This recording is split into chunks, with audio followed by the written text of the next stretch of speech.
دکھاوا سب چھوڑ دو اور راہ پر سیدھا چلو، کبر و کینہ ختم کر کے خیر کو حاصل کرو۔ عمل اگر یہاں اچھے کرو گے تو پاؤ گے وہاں اچھا صلہ۔ تم میری بات شاید نہ مانو مگر وہاں جا کر دیکھ لو گے، دل میں تھا جو کچھ برا وہ تم سے دور کر دیا گیا۔ اسی میں غلام اسی میں شاہ مگر تم دیکھ نہیں پاتے۔ اس کے 12 حجرے ہیں، 7 دروازے بھی ہیں، اس کے 2 خوبصورت دربان ہیں، تم جانتے ہی نہیں تو کیا سمجھاؤں۔ یونس ایمرے کے اس کلام میں انسانیت، عاجزی اور نیکی کے فلسفے کو بیان کیا گیا ہے۔ یہ اشعار دنیائی دکھاوے سے دور رہنے اور اخلاقی پاکیزگی کو اختیار کرنے اور اللہ کی طرف رجوع کرنے کی اہمیت پر زور دیتے ہیں۔ شاعر نے علامتی انداز میں انسان کی اندرونی دنیا کو سمجھانے کی کوشش کی ہے۔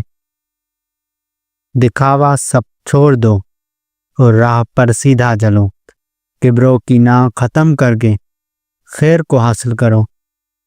یہاں شاعر نے لوگوں کو نصیحت کی ہے کہ دکھاوے اور ریاکاری کو ترک کر کے سیدھے راستے پر چلیں۔ غرور اور کینہ انسانی دل کی خرابی ہیں جنہیں ختم کر کے خیر، محبت اور نیکی کو اپنانا چاہیے۔ یہ راستہ اللہ کی رضا حاصل کرنے کا ذریعہ ہے۔ عمل اگر یہاں اچھے کرو گے تو پاؤ گے وہاں اچھا صلہ۔ تم میری بات شاید نہ مانو مگر وہاں جا کر دیکھ لو گے۔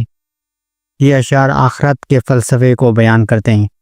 شاعر کہتا ہے کہ دنیا میں کیے گئے اچھے اعمال کا صلہ آخرت میں ملے گا۔ اگرچہ لوگ اس بات پر یقین نہیں کرتے لیکن مرنے کے بعد انہیں حقیقت کا ادراک ہوگا۔ یہ انسان کو اچھے اعمال کرنے کی ترغیب دیتا ہے۔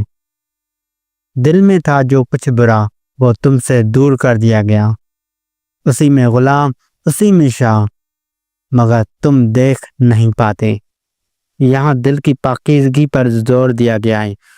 جب دل کو برائیوں سے پاک کر دیا جاتا ہے تو انسان غلامی اور بادشاہی کے فرق سے آزاد ہو جاتا ہے۔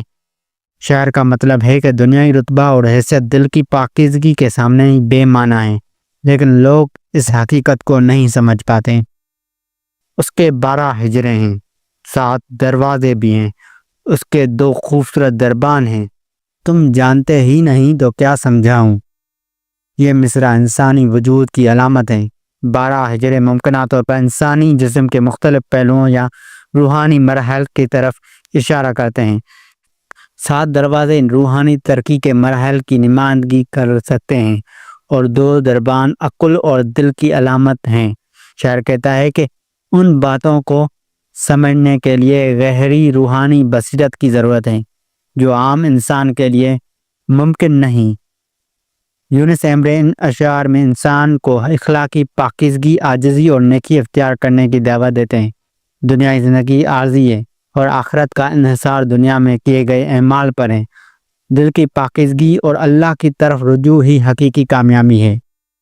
یہ اشعار ہمیں سکھاتے ہیں کہ دنیائی دکھاوے اور غرور کو چھوڑ کر حقیقی معنوں میں انسان بننے کی کوشش کریں۔